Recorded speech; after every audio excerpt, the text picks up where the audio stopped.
आपका उद्देश्य बदला तो क्रिया का फल बदल गया। कई बार सुनाया है। एक दुष्ट स्वभाव वाला आदमी था, तो जंगल में गड़ासा लेके खड़ा होता। वहां से चाहे वो महात्मा निकले चाहे वो गृहस्थ निकले, पहली बात उसका दंड कमंडल रुपया पैसा छीन लेना, और दूसरी बात उसको जिंदा ना छोड़ना। तो मौज, ऐसा हिंसक क्रूर स्वभाव का था, छीन लेना और मार देना। बहुत ध्यान से सुनना, ऐसा ही करता।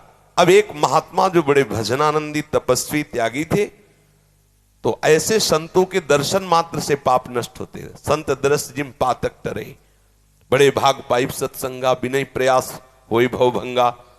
ऐसे महापुरुष का सानिध्य जो ही मिला तो उसने उठाया गड़ासा। तो उनका क्यों भाई, क्यों मारोगे? बोले हमारा व्यसन है, मारना हमारा स्वभाव है, हमारी आदत है, हमें नशा है, हम सामान छीन लेते हैं मारते हैं। बोले ऐसी दुर्गति होगी तेरी कि तुझे पता नहीं।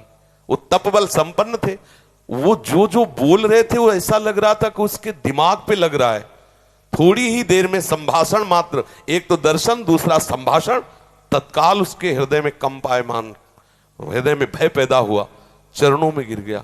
महाराज मैं तो बहुत पाप की, ये देखो संत दर्शन का फल, कोई उपाय बताओ। महाराज सब छोड़ दूंगा यदि मुझे शिष्य बना लो।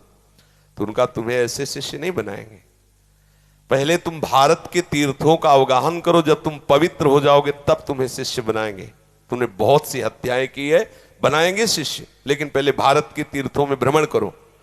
तो महाराज हम कैसे जानेंगे कि हम पवित्र हो गए, निष्पाप हो गए? तो उन्होंने एक सूखी लकड़ी दी और कहा जब ये हरी हो जाए, इसमें अंकुरण हो जाए, तो वहीं से लौट आना, जानना तुम निष्पाप हो गए। चल पड़ा। अब महापुरुष की प्रेरणा, ये होता है संत का प्रभाव।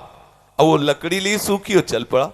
10 किलोमीटर चला होगा तो एक जंगल में एक बहुत बड़ा बट वृक्ष था, बरगद का, बहुत बड़े बड़े पेड़, बरगद के बहुत बड़ी, उसकी जड़ ऐसे आके शाखाओं से नवीन वृक्ष की रचना, बहुत बड़ा वृक्ष था। उसी के नीचे सोचा रात्रि काट लेते हैं, फिर हम तीर्थ यात्रा में जाएंगे। उसी के नीचे तो 4 बदमाश ऊपर चढ़े हुए थे, चोर, और वो समीप वाले गांव में चारों तरफ से आग लगाने का प्लान बना रहे थे कि तुम दक्षिण की तरफ से आग लगाना, तुम उत्तर की तरफ से आग लगाना, और फिर जो निकलेगा उनको मारेंगे, ऐसा ऐसा। उसने सोचा है इतने पाप किए हैं, अब तीर्थ यात्रा तो जा ही रहे, इन 4 को और मार देते हैं, क्योंकि ये 4 मरेंगे तो पूरा गांव बच जाएगा। अब जो तीर्थ ही जा रहे तो जब 50-100 वो मारे तो 2-4 इनमें क्या जाता है। उन्होंने आवाज लगाई, ये सुनो तुम्हारा प्लान ठीक नहीं है। तो देखा कि कोई हमारे प्लान को सुन लिया। तो उनका देखो हम तुम्हारे गुरु हैं इस बात के, जीवन हो गया गड़ासा चलाते हुए, मुझे पता है तुम फंस जाओगे, नीचे उतरो। अब एक साथ थोड़ी उतरेंगे, एक एक उतर। बड़ा वृक्ष था तो जड़ की आड़ में, उसको पता था, मारने का अभ्यास था, बिना अस्त्र शस्त्र के हाथ ही से मार दिया, 4 को मार दिया। मारा, सोचा अभी यहां तो हमने हत्या कर दी, यहां नहीं रुकेंगे, आगे जो ही लकड़ी उठाया तो हरी हो गई। गुरु जी लोग कहा था लकड़ी हरी हो जाए तो वापस आ जाना तीर्थ यात्रा। अभी तो कोई गंगा नहाया नहीं, जमुना नहीं नहाया, तीर्थ यात्रा नहीं की, और लकड़ी हरी हो गई, पर गुरु ने कहा था हरी हो जाए तो वापस आ जाना। वापस चला गया। जो ही पहुंचा, कहा गुरु जी दंडवत। बोले तीर्थ यात्रा के लिए भेजा था, वापस कैसे आ गए? बोले आपने कहा था जहां आपकी लकड़ी हरी हो जाए वहीं जान लेना, पवित्र हो गए। तो गुरु जी लकड़ी तो हरी हो गई। तो बोले किस तीर्थ में लाया? बोले ला आया नहीं, 4 को और मार दिया। बोले 4 को मार दिया तो और पाप बढ़ना चाहिए, कैसे क्या? तब उन्होंने बताया पूरे गांव की रक्षा करने के भाव से मैंने 4। तो बोले देखो बेटा, अभी तक अपने स्वार्थ के लिए मारते थे, उद्देश्य था आपको अपने स्वार्थ का, तो वो पाप हुआ। लेकिन पूरे नगर के गाय बैल जीव जंतु स्त्री पुरुष बच्चे सबकी रक्षा का उद्देश्य रख के 4 को मार दिया, तो वो महापुण्य हो गया। अब समझे, क्रिया वही है, उद्देश्य बदल गया तो फल बदल गया उसका। आप गृहस्थ में जो क्रियाएं कर रहे हैं वही क्रियाएं प्रभु के लिए करने लगे, उद्देश्य बना ले प्रभु की प्रसन्नता, बात बन गई।